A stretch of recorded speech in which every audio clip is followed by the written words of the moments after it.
नमस्कार। आज हामी कुल पूजाको विषयमा अलिक गहिरिएर कुरा गरौँ न। नमस्ते, गरौँ न। यो एकदमै महत्त्वपूर्ण विषय हो हाम्रो परम्परामा। हो नि, हामीले चाहिँ पण्डित नारायण प्रसाद दुलालज्यूको लेखोटलाई आधार बनाएर कुरा गर्दैछौँ। के हो त कुल पूजा, किन गरिन्छ, यसको खास अर्थ के हो, बुझौँ है त। हुन्छ। सबैभन्दा पहिले त यो पुर्खालाई सम्झिने सम्मान गर्ने जुन चलन छ नि, यो खासमा के हो त? कुल पूजा भनेको चाहिँ आफ्नो वंश, आफ्नो जराप्रति हैन श्रद्धा र सम्मान देखाउने एउटा परम्परागत तरिका हो। यसमा कुलदेवता वा कुलदेवी जो हाम्रो वंशको रक्षक मानिनुहुन्छ नि, उहाँहरूको पूजा हुन्छ। ए, वंशको रक्षक देवता हो। अनि विश्वास के छ भने उहाँहरू खुसी हुनुभयो भने परिवारमा स्वास्थ्य, समृद्धि अनि भलो हुन्छ। तर यो खाली कर्मकाण्ड मात्रै चाहिँ होइन है।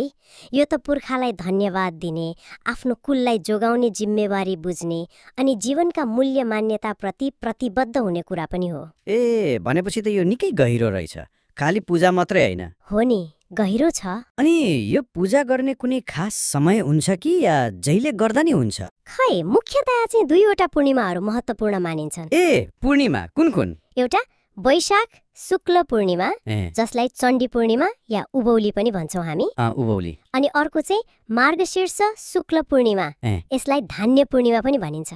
धान्य पूर्णिमा, त्यो किन होला?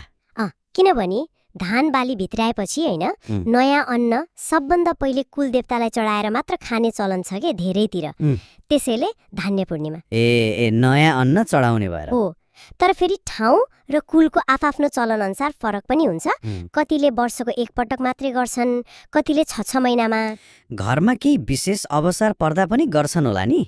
गर्छन्। विवाह, व्रतबन्ध जस्तो अवसरमा पनि कुल पूजा गर्ने चलन छ। समयको कुरा त भयो, तर यो यस्तो विधिपूर्वक गरिने पूजाको खास उद्देश्य के हो त? किन गरिन्छ?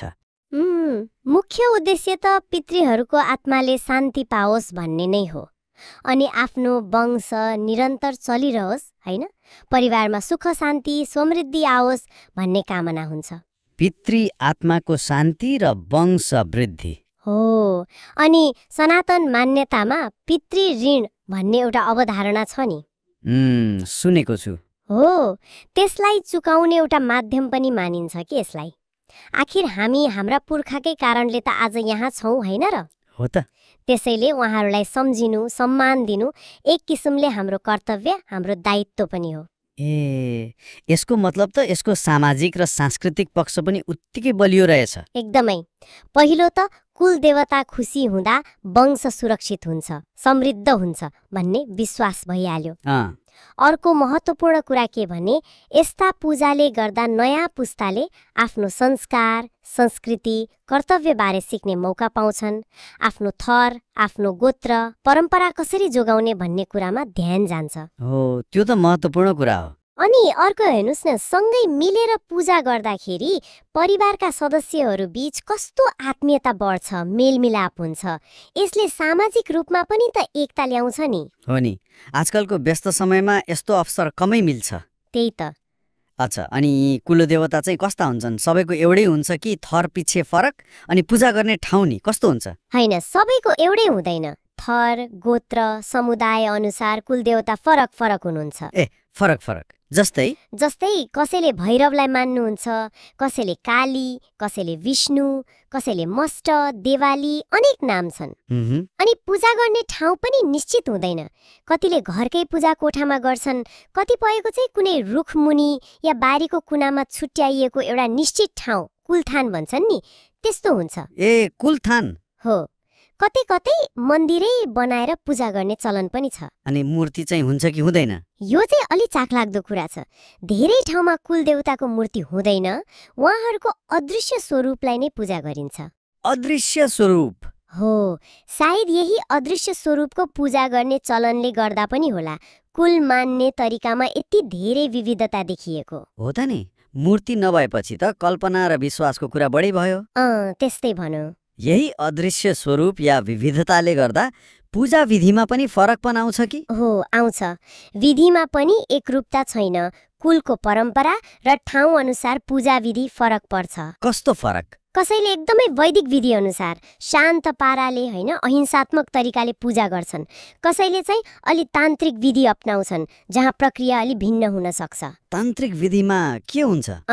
तान्त्रिक विधिमा कहिलेकाहीँ बलि दिने चलन पनि हुन सक्छ या मन्त्रोच्चारण फरक हुन सक्छ। कतिपय ठाउँमा त पूजाको बेला कसैको शरीरमा कुल चढेर काम्ने बोल्ने जस्ता गतिविधि पनि देखिन्छन्। यो सबै परम्परा अनुसार फरक पर्छ। शरीरमा कुल देवता आउने? हजुर, त्यस्तो विश्वास र चलन पनि छ कतिपय समुदायमा। यो त निकै विविधतापूर्ण रहेछ। स्रोतमा त आदर्श कुलका लक्षणहरू बारे पनि केही भनिएको थियो नि। कुल घरान हुनु भनेको के हो भनेर। हो, कुलदीपिका भन्ने एउटा ग्रन्थको श्लोक छ, त्यसले कुलका 9वटा लक्षण बताएको छ। कस्ता लक्षण? श्लोक यस्तो छ, आचारो विनयो विद्या प्रतिष्ठा तीर्थदर्शनम निष्ठा वृत्तिस्तपोदानम नवधा कुललक्षणम। यसको अर्थ? यसको अर्थ हो 1. आचार राम्रो आचरण, 2. विनय नम्रता, 3. विद्या ज्ञान, 4. प्रतिष्ठा समाजमा इज्जत सम्मान, 5. तीर्थदर्शन धार्मिक आस्था र भ्रमण, 6. निष्ठा आफ्नो कर्तव्यमा लगनशीलता समर्पण, 7. वृत्ति नैतिक पेशा वा जीविका, 8. तप संयम अनुशासन साधना र 9. दान परोपकार। 9वटा गुण? हो, यी 9 गुणले नै कुललाई आदर्श बनाउँछ, कुलको इज्जत बढाउँछ भनिएको छ। भनेपछि कुल घरान हुनु भनेको खाली वंश ठुलो हुनु मात्र होइन रहेछ, यी गुणहरू हुनु पर्यो। बिल्कुल, यी मानवीय गुणहरूले नै कुलको साँचो गौरव बन्छ भन्ने सङ्केत हो यो। त्यसो भए समग्रमा हेर्दा त कुल पूजा केवल एउटा धार्मिक कर्मकाण्ड मात्रै नभएर यो त पुर्खाप्रतिको सम्मान, वंश निरन्तरताको चाहना, नैतिक आचरणको सम्झना अनि सामाजिक एकताको आधार पनि रहेछ नि। हो, ठ्याक्कै त्यही हो। यो परम्पराले कसरी हाम्रो सांस्कृतिक पहिचान र पारिवारिक सम्बन्धलाई पुस्ता पुस्तासम्म जीवित राख्न मद्दत गर्छ भन्ने कुरा साँच्चै मननयोग्य छ। र अन्तमा एउटा प्रश्नमा सोच्न छोडौँ न त, यति धेरै पूजा विधिहरू छन्, देवताहरूको स्वरूप पनि कतै अदृश्य छ। यस्तो विविधतालाई हेर्दा आजको आधुनिक समयमा खास पूजाको विधिभन्दा पर गएर कुल भन्ने अवधारणाले व्यक्तिहरूका लागि वास्तवमा के अर्थ राख्छ होला? राम्रो प्रश्न। के यो केवल एउटा साझा इतिहास र मूल्य मान्यता मात्र हो वा त्योभन्दा पनि गहिरो कुनै भावनात्मक या आध्यात्मिक अनुभूति हो? यो चाहिँ सोच्न सकिने कुरा भयो। हो, यो साँच्चै विचारणीय प्रश्न हो।